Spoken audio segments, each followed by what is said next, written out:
Hello dear student, how are you.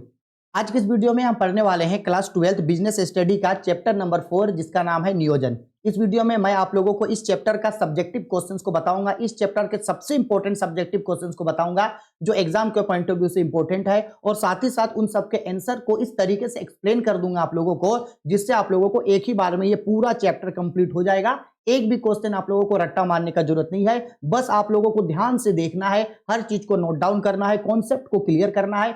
हो गया, एक वीडियो देख के ये पूरा चैप्टर आप लोगों का कंप्लीट। इससे पहले बिजनेस स्टडी का चैप्टर नंबर 1 का वीडियो अपलोड हो चुका है। 2 और 3 इसका नोट्स अभी नहीं बना है, इसका वीडियो हम आप लोगों को बाद में एंड होते होते हम आप लोगों को 2 और 3 का भी वीडियो अपलोड कर देंगे। ठीक है, चलो अब स्टार्ट करते हैं हम लोग हर एक चीज। अब सबसे पहले जानते हैं हम लोग कि नियोजन होता क्या है। तो सबसे पहले ये समझ लो कि नियोजन का मतलब क्या होता है। हाँ, सिंपल सा बात है भाई, हम सबको पता है ना कि प्रबंध के जितने भी कार्य होते हैं, अब अमूमन हम सबको पता है प्रबंध के मुख्य रूप से 5 कार्य होते हैं।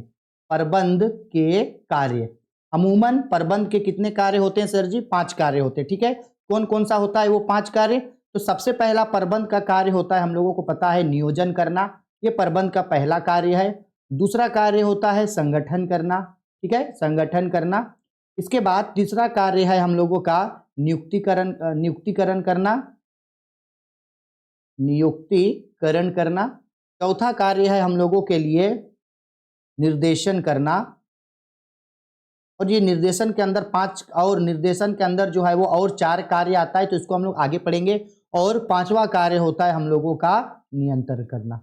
ठीक है, तो ये जो नियोजन का पहला कार्य होता है, ये जो नियोजन का हम लोगों का ये जो प्रबंध का पहला कार्य है नियोजन, हम लोग इस चैप्टर को पढ़ रहे हैं क्योंकि ये लेसन 4 में है। संगठन लेसन 5 में मिलेगा, नियुक्तिकरण 6 में मिलेगा, निर्देशन 7 में मिलेगा और नियंत्रण 8 में। तो इन सब के बारे में तो आने वाले क्लासेस में हम लोग पढ़ेंगे। हम लोग पढ़ते हैं अब नियोजन। अब हम लोग अच्छा से समझते हैं कि भाई ये नियोजन होता क्या है। तो सिंपल सा बात है, इतना समझ लो, अगर एग्जाम में क्वेश्चन पूछेगा कि नियोजन क्या है, तो सिंपल सा बोलना कि नियोजन प्रबंध का पहला एवं प्राथमिक कार्य है। नियोजन प्रबंध का पहला एवं प्राथमिक कार्य है। सबसे पहले नियोजन किया जाता है, इसके बाद ही बाकी कार्यों को किया जाता है। अब नियोजन का मतलब होता है कि नियोजन भविष्य में देखने की एक कला है। नियोजन का मतलब होता है, इंग्लिश में इसको बोला जाता है प्लानिंग। नियोजन का मतलब क्या होता है भाई? प्लानिंग करना, यानी फ्यूचर में कौन सा काम कब करोगे, कहाँ करोगे, कैसे करोगे, इसके बारे में पहले से अनुमान लगाना, पहले से सोचना कि अच्छा हम कल ये काम करेंगे, हम मेरे बिजनेस को इस तरीके से चलाएंगे, मेरे बिजनेस में यहाँ से कैपिटल लाएंगे, मेरे बिजनेस में इस चीज़ का प्रोडक्शन करेंगे, मेरे बिजनेस में इतने लोग काम करेंगे, मेरे बिजनेस को इस तरीके से चलाएंगे। तो फ्यूचर में आप जो भी काम करोगे उसके बारे में आज आप जो सोच रहे हो, फ्यूचर में जो आप काम करोगे उसके बारे में आप पहले से जो अनुमान लगा रहे हो, ये नियोजन कहलाता है। यानी बेसिकली नियोजन भविष्य में देखने की एक कला है। नियोजन भविष्य में क्या करना है, कब करना है, कैसे करना है, इसके बारे में पहले से अनुमान लगाना ही नियोजन कहलाता है। नियोजन अगर अच्छा होगा तो प्रबंध अच्छा से चलेगा, नियोजन अच्छा नहीं होगा तो अच्छा से नहीं चलेगा। नियोजन करते समय काफी ज्यादा सूझबूझ और नियोजन करते समय हमेशा बुद्धि का प्रयोग करना चाहिए, और नियोजन इस तरीके से करना चाहिए जिससे कम समय में आपका जो है उद्देश्य पूरा हो जाए। इसलिए बोला जाता है कि नियोजन एक मानसिक प्रक्रिया है। कौन सी प्रक्रिया? मानसिक प्रक्रिया है, यानी उसमें बहुत ज्यादा सोचने का जरूरत पड़ता है। जैसे ही, और नियोजन एक लगातार चलने वाली प्रक्रिया है, इसका मतलब है नियोजन हमेशा चलता रहता है। जैसे ही आपका कोई एक काम पूरा हो गया, दूसरे काम के लिए फिर से प्लानिंग स्टार्ट कर दोगे, वो पूरा हो गया तो तीसरे काम के लिए स्टार्ट कर दोगे, और नियोजन जो है वो हमेशा चलता रहता है, तब तक चलता रहेगा जब तक आपका उद्देश्य पूरा ना हो जाए। इसलिए बोला जाता है नियोजन भविष्य में देखने की एक कला है, और इसीलिए यह माना जाता है कि नियोजन प्रबंधकीय क्रियाओं का अंत और प्रारंभ दोनों है। प्रारंभ इसलिए है क्योंकि इसी से बाकी सब काम स्टार्ट होगा, और अंत इसीलिए, अगर आप प्लानिंग ही गलती करोगे, अगर आप नियोजन ही अच्छे तरीके से नहीं करो तो आप जो है कोई भी काम को ठीक तरीके से नहीं कर सकते हो। यही चीज होता है नियोजन, और बेसिकली इसी के इर्द गिर्द हर क्वेश्चन पूछेगा। नियोजन क्या है, नियोजन के प्रकार बताइए, उसका अर्थ बताइए, परिभाषा बताइए, नियोजन का विशेषता बताइए, महत्व बताइए, नियोजन की प्रक्रिया, प्लानिंग करते समय कौन कौन सा काम किया जाता है, सिर्फ और सिर्फ नियोजन के बारे में पूछेगा। क्लियर है, समझ में आ गया। नियोजन का मतलब भविष्य में देखने की कला, भविष्य में कौन सा काम कब करना है, कहाँ करना है, कैसे करना है, इसके बारे में पहले से सोचना, पहले से पूर्वानुमान लगाना ही नियोजन कहलाता है। नियोजन प्रबंधकीय क्रियाओं का अंत और प्रारंभ दोनों है। नियोजन प्रबंध का प्राथमिक और प्रमुख कार्य है। सबसे पहले नियोजन आता है, इसके बाद बाकी कार्यों को किया जाता है। नियोजन भविष्य में देखने की कला है। नियोजन पूर्वानुमान लगाने में मदद करता है और भविष्य में होने वाले जोखिमों से बचाने से भी मदद करता है। आगे बात समझ में।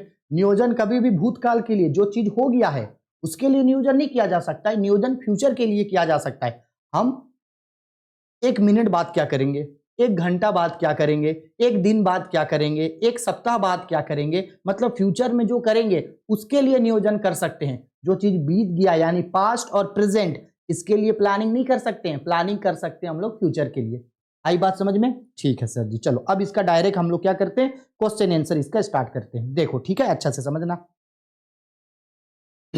देखो जी, यही चीज देखो यहाँ पे मेंशन कर दिया है, ये जो हम लोगों का चैप्टर है नियोजन, और अभी जो हम आप लोगों को इसका प्रबंध के कार्यों को बताएं, ये देखो ये कार्य देखो यहाँ पे वही चीज लिखा गया है। नियोजन, संगठन, नियुक्तिकरण, निर्देशन। निर्देशन में देखो 4 कार्य, नियुक्तिकरण, नेतृत्व, अभिप्रेरण, संवेशन, संप्रेषण, पर्यवेक्षण और नियंत्रण।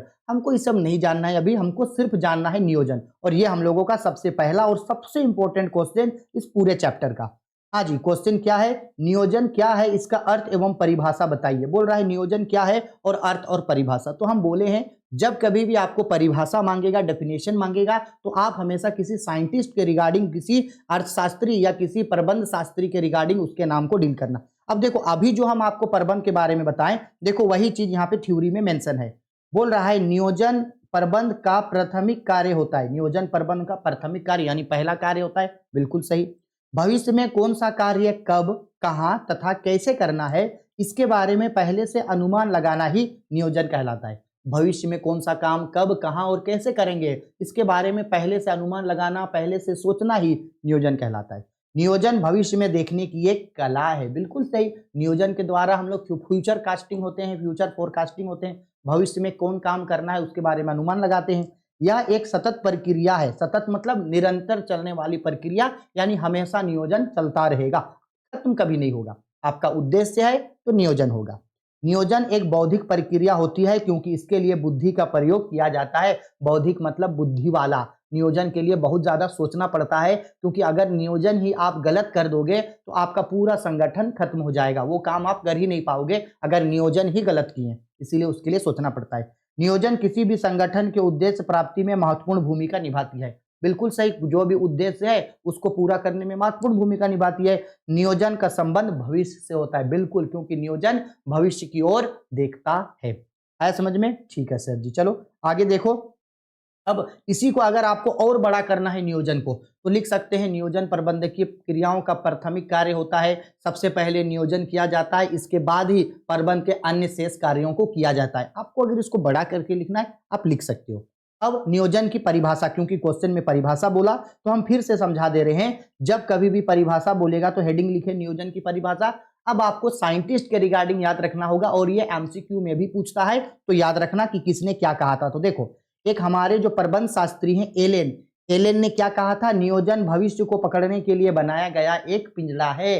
नियोजन भविष्य को पकड़ने के लिए बनाया गया एक पिंजड़ा है। किसने कहा था? एलन ने। उसी तरीके से जो दूसरे प्रबंध शास्त्री हैं जॉर्ज आर टेरी, उन्होंने कहा नियोजन भविष्य के गर्भ में देखने की एक कला है। नियोजन भविष्य के गर्भ में देखने की एक कला है। एक अन्य प्रबंध शास्त्री जिसका नाम है हेनरी फ्योल, उन्होंने कहा पूर्व निर्धारित लक्ष्य को प्राप्त करने के लिए किया गया नियोजन कहलाता है। यानी किया गया कार्य, यहाँ कार्य छूट गया, ठीक है, काम्य कर का र या, यानी आपका जो भी पहले से ऑब्जेक्टिव है उसको पूरा करने के लिए आप जो काम करते हो आपका नियोजन कहलाता है। हो गया, देखो एक क्वेश्चन खत्म हो गया। देखो कितना इजी था ना। इसी तरीके से आपको ध्यान से सुनना है, बाकी सब हम करवा देंगे। अब देखो दूसरे क्वेश्चन की ओर आते हैं।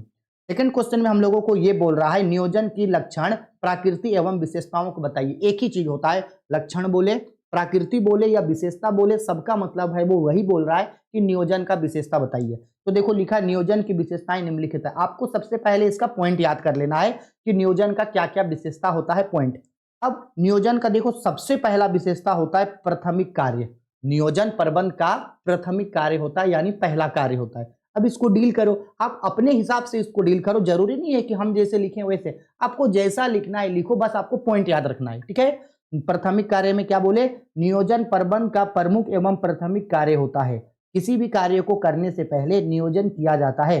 प्रबंध के अन्य कार्य जैसे संगठन, नियुक्तिकरण, निर्देशन एवं नियंत्रण आदि जैसे कार्य नियोजन के बाद आते हैं। बिल्कुल सही, आप इसको अपने हिसाब से भी डील करते हैं ना कि नियोजन प्रबंध का पहला कार्य होता है, सबसे पहले नियोजन किया जाता है, इसके बाद बाकी कार्यों को किया जाता है। अपने से भी लिख देना, उसी चीज को तो हम यहाँ डील किए हैं, ठीक है। चलो अब दूसरा, प्रबंध का दूसरा विशेषता क्या है, बौद्धिक प्रक्रिया, यानी बौद्धिक मतलब बुद्धि, बुद्धि का प्रयोग किया जाता है। नियोजन की दूसरी विशेषता यह होती है कि यह एक बौद्धिक प्रक्रिया होती है। नियोजन करने के लिए अच्छी बुद्धि का होना अति आवश्यक है। जहां स्पेलिंग गलती होगा वहां मैनेज कर लेना। क्या बोल रहा है भाई, देखो ये क्या बोल रहा है, बोल रहा है नियोजन की दूसरी विशेषता यह होती है कि यह एक बौद्धिक प्रक्रिया होती है। नियोजन करने के लिए अच्छी बुद्धि का होना आवश्यक होता है। एक व्यक्ति अच्छी नियोजन, मंद बुद्धि का एक व्यक्ति अच्छा नियोजन नहीं कर सकता है। इसका मतलब ये बोल रहा है कि नियोजन करने के लिए बुद्धि का होना जरूरी होता है। एक मंद बुद्धि या एक पागल व्यक्ति जो है वो कभी भी अच्छा नियोजन नहीं कर सकता है, ठीक है। चलो आगे बढ़ते हैं, नेक्स्ट पॉइंट में आते हैं, सतत प्रक्रिया। कौन सी प्रक्रिया भाई, सतत प्रक्रिया। तो हम अभी बताएं सतत प्रक्रिया का मतलब क्या होता है, लगातार चलने वाली प्रक्रिया। तो देखो डील भी वही किया है, नियोजन एक सतत प्रक्रिया होती है। एक उद्देश्य की प्राप्ति होने के बाद दूसरे उद्देश्य के लिए नियोजन का कार्य प्रारंभ हो जाता है। ऐसे लिख सकते हैं, नियोजन लगातार चलने वाली प्रक्रिया होती है और ये कभी भी अंत नहीं होता। जैसे ही एक कार्य पूरा हो जाता है दूसरे कार्य के लिए नियोजन प्रारंभ या शुरू हो जाता है, ठीक। इसके बाद भविष्य का पूर्वानुमान, यानी नियोजन से हम लोगों को भविष्य का पूर्वानुमान हो जाता है। बोला नियोजन के द्वारा भविष्य का पूर्वानुमान सरलता पूर्वक लगाया जा सकता है। इसके द्वारा भविष्य में कौन सा कार्य कब, कहां और कैसे करना है इसका पूर्वानुमान लगाया जाता है, बिल्कुल लगाया जा सकता है भाई। आगे और लास्ट पॉइंट बोल रहा है उद्देश्य प्राप्ति में सहायक। नियोजन उद्देश्य की प्राप्ति में सहायता करता है। नियोजन किसी भी संगठन के उद्देश्य प्राप्ति में महत्वपूर्ण भूमिका निभाती है। इसके द्वारा सरलता पूर्वक संगठन के उद्देश्यों को प्राप्त किया जा सकता है। कोई भी संगठन का जो भी उद्देश्य है वो नियोजन से सरलता पूर्वक तय किया जा सकता है और सरलता पूर्वक उसे प्राप्त भी किया जा सकता है, ठीक है। चलो हो गया, देखो हो गया 2 क्वेश्चन कंप्लीट। अब आते हैं हम लोगों को तीसरा पॉइंट, यानी आपको विशेषता क्या क्या जाने, नियोजन का क्या क्या विशेषता। पहला, नियोजन प्राथमिक कार्य होता है प्रबंध का। दूसरा, बौद्धिक प्रक्रिया, नियोजन के लिए बुद्धि का होना आवश्यक है। तीसरा, सतत प्रक्रिया यानी लगातार चलने वाली प्रक्रिया। चौथा, भविष्य का पूर्वानुमान यानी भविष्य के बारे में पता चलता है। और पांचवा, उद्देश्य प्राप्ति में सहायक। आपको इसके अलावे अगर कोई और पॉइंट याद करना है तो आप कर लो, लेकिन ये 5 पॉइंट ईजी है इसलिए हम आपको यही मेंशन किए हैं, ठीक है। चलो अब आते हैं तीसरा क्वेश्चन में। तीसरा क्वेश्चन में हमको देखो ये क्या बोल रहा है, बोल रहा है हम लोगों को तीसरा क्वेश्चन में नियोजन के महत्व को स्पष्ट पूर्वक बताइए। अब विशेषता नहीं पूछा, महत्व पूछा। नियोजन के कुछ प्रमुख महत्व निम्नलिखित है। अब बहुत सारे स्टूडेंट ना, बहुत बार हमको पता है क्योंकि हम भी जब पढ़ते थे तो हमको भी विशेषता महत्व इन सब में बहुत ज्यादा दिक्कत होता था। तो सिंपल सा बात है, विशेषता और महत्व में क्या फर्क है, किस तरीके से लिखना है समझो।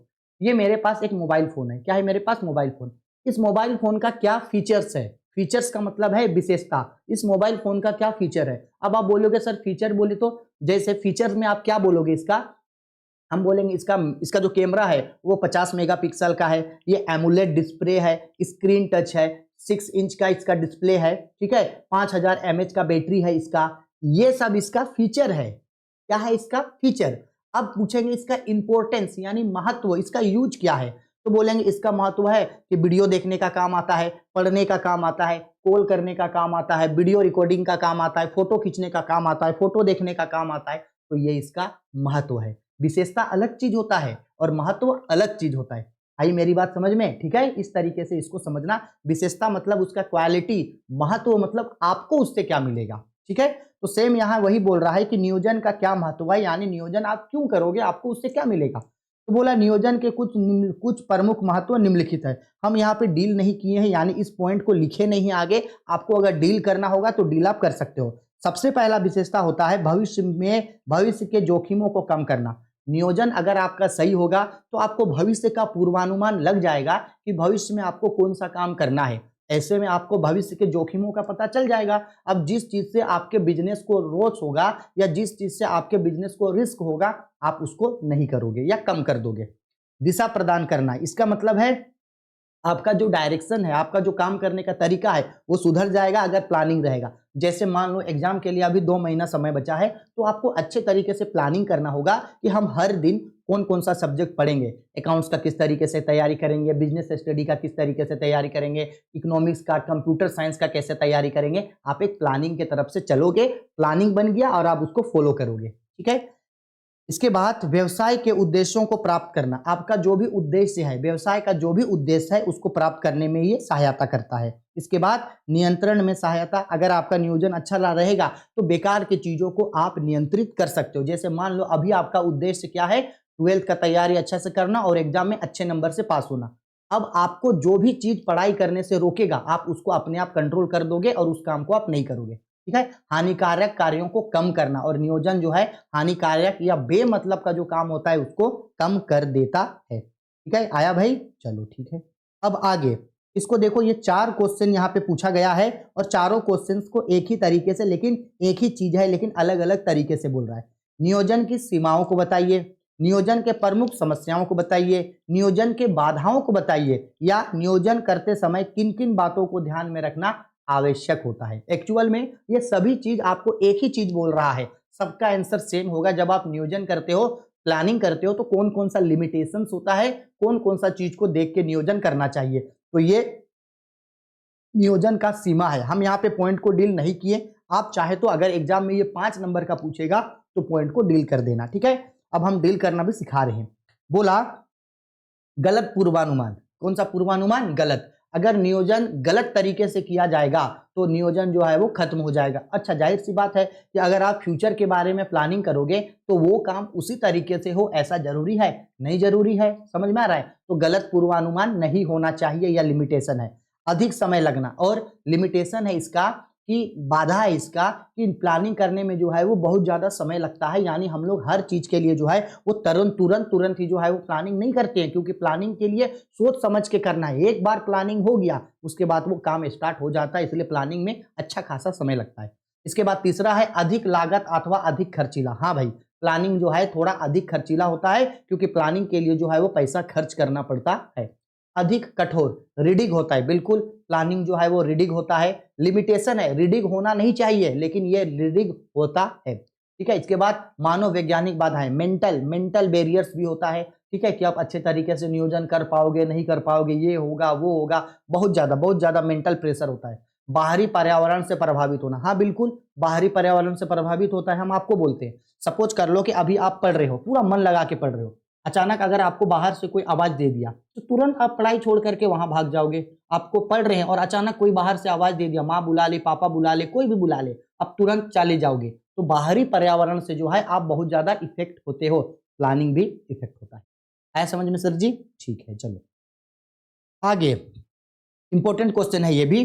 नियोजन के प्रमुख प्रक्रिया अथवा चरणों अथवा कदमों को बताइए। यानी नियोजन करने के प्रोसेस को पूछ रहा है। जब आप प्लानिंग करते हो तो पहले क्या करोगे, फिर क्या, फिर क्या, फिर क्या। इंपॉर्टेंट क्वेश्चन है, बहुत इंपॉर्टेंट। ठीक है, नियोजन करते समय कौन कौन से कदम होते हैं, कौन कौन से नियोजन के चरण होते हैं। तो देखो, सबसे पहले जब कभी भी नियोजन करोगे तो नियोजन करते समय सबसे पहले क्या किया जाता है भाई? उद्देश्यों की स्थापना की जाती है। सबसे पहला उद्देश्य तय किया जाएगा कि आखिरकार नियोजन किस चीज के लिए करना है। उद्देश्य तय करना है, किस चीज के लिए नियोजन होगा, उद्देश्य तय हो गया। दूसरा, नियोजन परिसर को विकसित करना, नियोजन परिसर को विकसित करना। यानी अब जब आपका उद्देश्य तय हो गया, प्लानिंग तय हो गया, तो आप उसको अब रियल में एग्जीक्यूट करोगे। ठीक है। तीसरा, वैकल्पिक क्रियाविधियों की खोज करना। इसका मतलब है उस काम को करने के लिए जो भी ऑप्शनल चीज है या जो भी एक्स्ट्रा चीज आपको यूज करेगा, उस चीज को आप खोजोगे कि कौन कौन सा एक्स्ट्रा सोर्सेज जो है वो आपका मदद करेगा। जैसे आपको अभी 12th एग्जाम का तैयारी करना है, तो कौन कौन सा ऐसा चीज है जो आपको पढ़ाई में मदद करेगा। हम मदद करेंगे, मेरा यूट्यूब चैनल मदद करेगा, साथ ही साथ कोई गेस्ट पेपर मदद करेगा, कोई previous year question paper, previous year model paper, ये सब मदद करेगा। तो यही कहलाता है वैकल्पिक क्रियाविधि। ठीक है, यानी एक्स्ट्रा चीजों को खोजना। 3 हो गया। इसके बाद आगे पॉइंट नंबर 4, पॉइंट नंबर 4 पे होगा विकल्पों का मूल्यांकन एवं चयन करना। अब देखो, मार्केट में इतना ज्यादा गेस्ट पेपर है, अब भाई सभी गेस्ट पेपर को तो नहीं पढ़ सकते हो, आपको वहां से बेस्ट जो है उसका चयन करना है। ठीक है, चौथा 5वां नंबर पे व्युत्पन्न योजनाओं का निर्माण करना और ऑप्शनल प्लानिंग को भी तैयार करके रखना कि अगर मान लो ये प्लानिंग फेल हो गया तो ऐसे पढ़ेंगे, ये फेल हो गया तो ऐसे पढ़ेंगे। ठीक है, ये नहीं कि लाइन कट गया नहीं पढ़ ही नहीं पाए बहुत लोग ऐसे बहाना बनाते हैं। आगे कर्मचारियों का सहायता प्राप्त करना, यानी आपके पास आसपास में जो भी फ्रेंड लोग हैं, जो भी कर्मचारी लोग हैं, उन सब से आप हेल्प ले सकते हो। इसके बाद योजनाओं को क्रियान्वित करना, यानी अब योजनाओं को रियल में आप एग्जीक्यूट करोगे। इसके बाद अनुवर्तन करना, याद रखना अनुवर्तन मतलब होता है फॉलो अप। अच्छा, एमसीक्यू क्वेश्चन में पूछता है नियोजन का प्राथमिक कार्य बताइए और नियोजन का अंतिम कार्य, तो सबसे लास्ट में होता है अनुवर्तन करना यानी कि फॉलो अप करना। याद रखना एमसीक्यू में पूछता है। ठीक है, सबसे अंतिम कार्य होता है अनुवर्तन और सबसे ऊपर होता है उद्देश्य तय करना। आया समझ में? इतना नियोजन का प्रक्रिया होता है। आया? अगर एग्जाम में 5 नंबर का पूछेगा तो इन सबको लिख के 2-2 3-3 लाइन डील कर देना, हो गया। ठीक है, चलो आगे। और लास्ट क्वेश्चन ये, नियोजन के विभिन्न चरणों अथवा प्रकारों को बताइए। नियोजन का स्टेप्स, या आप बोल सकते हैं स्टेप्स नहीं, या आपका प्रकार, यानी कितने टाइप्स का नियोजन होता है। तो नियोजन को बेसिकली 4 पार्ट में बांटा गया। कितने पार्ट में? 4 पार्ट में। पहला बांटा गया है आपको प्रकृति के आधार पे, दूसरा कार्यों के आधार पे, तीसरा समय के आधार पे और चौथा बांटा गया है आपको प्रबंध के अधिकार के स्तर पे। तो सबसे पहला ये जो मेरा प्रकृति के आधार पे है, प्रकृति के आधार पे 2 तरीके का नियोजन होता है, एक औपचारिक नियोजन और एक अनौपचारिक नियोजन। ठीक, कार्यों के आधार पे 2 तरीके का नियोजन, समग्र नियोजन और कार्यात्मक नियोजन। इसके बाद समय के आधार पे टाइम के आधार पे 3 तरीके का नियोजन, अल्पकालीन नियोजन, मध्यकालीन नियोजन, दीर्घकालीन। 1 साल से कम समय के लिए अगर आप नियोजन करते हो तो वो अल्पकालीन कहलाएगा। 1 साल से ज्यादा लेकिन 3 साल से कम के लिए करते हो तो दीर्घकालीन कहलाएगा। और अगर 3 साल से ज्यादा के लिए नियोजन करते हो तो 1 साल से कम के लिए नियोजन करते हो अल्पकालीन, 1 साल से ज्यादा लेकिन 3 साल से कम यानी 1 साल से 3 साल तक का करते हो तो मध्यकालीन, और 3 साल से ज्यादा का करते हो तो दीर्घकालीन कहलाएगा। ठीक है, याद रखना। इसके बाद तीसरा होता है आपका प्रबंध के स्तर के आधार पर, और हमको पता है प्रबंध के कितने स्तर होते हैं? 3 स्तर, उच्च स्तर, मध्य स्तर, निम्न स्तर। जो उच्च स्तर के लोगों के लिए जो प्रबंध होगा वो उच्च स्तरीय नियोजन कहलाएगा, मध्य स्तर के लिए जो होगा वो मध्य स्तर नियोजन कहलाएगा, और निम्न स्तर के लिए जो होगा वो निम्न स्तर नियोजन कहलाएगा। बस हो गया, इतना ही आपको। और एक और होता है भाई, 4 तरीके का होता है। उपयोग के आधार पे बार बार उपयोग की जाने वाली और एक बार उपयोग की जाने वाली, यानी 5 श्रेणियों में बांटा है नियोजन को। पहला प्रकृति के आधार पे औपचारिक और अनौपचारिक नियोजन, कार्यों के आधार पे समग्र और कार्यात्मक नियोजन, समय के आधार पे अल्पकालीन, मध्यकालीन और दीर्घकालीन नियोजन, और प्रबंध के स्तर के आधार पे उच्च स्तर, मध्य स्तर और निम्न स्तर, और उपयोग के आधार पे बार बार उपयोग की जाने वाली नियोजन, और दूसरा एक बार उपयोग की जाने वाली नियोजन। बस हो गया, इस चैप्टर में उतना ही है। आगे जो है वो लेसन 5 होगा, उसको आने वाले क्लासेस में हम लोग पढ़ेंगे। ठीक है, आई होप इतना अगर आप इस चैप्टर का क्वेश्चन को पढ़ लेते हो तो बस हो गया। इससे ज्यादा या इससे कम आपको पढ़ने का जरूरत नहीं है। देखो 20 से 25 मिनट 23 मिनट का एक वीडियो देखना है, एक वीडियो में पूरा चैप्टर का कॉन्सेप्ट क्लियर हो गया। हर चीज को नोट डाउन करके रखो और एक बार आपको पढ़ना है, पढ़ते ही हर चीज याद हो जाएगा। फिर भी अगर कोई दिक्कत है तो वीडियो दोबारा देख लेना, और कोई भी दिक्कत, डाउट, परेशानी है बेझिझक हमको वीडियो के कमेंट बॉक्स में कमेंट करके पूछ लेना। टेलीग्राम चैनल पे जरूर जुड़े जाना, क्योंकि वहां आपको सब चीज हम अवेलेबल करवा देते हैं। पीडीएफ हो गया, नोट्स हो गया, बुक हो गया, previous year question, weekly test, group discussion, सब आप लोगों को वहां पे मिल जाएगा। ठीक है, उसका लिंक नीचे डिस्क्रिप्शन में है। ठीक है, चलो बाय, टेक केयर, मन लगा के पढ़ो और जी जान लगा करके अपना 100% दो। हम आपके साथ हैं, हम 100% दे रहे हैं अपना, आप भी अपना 200% दो, ताकि रिजल्ट 300% आए। ठीक है, चलो बाय, टेक केयर।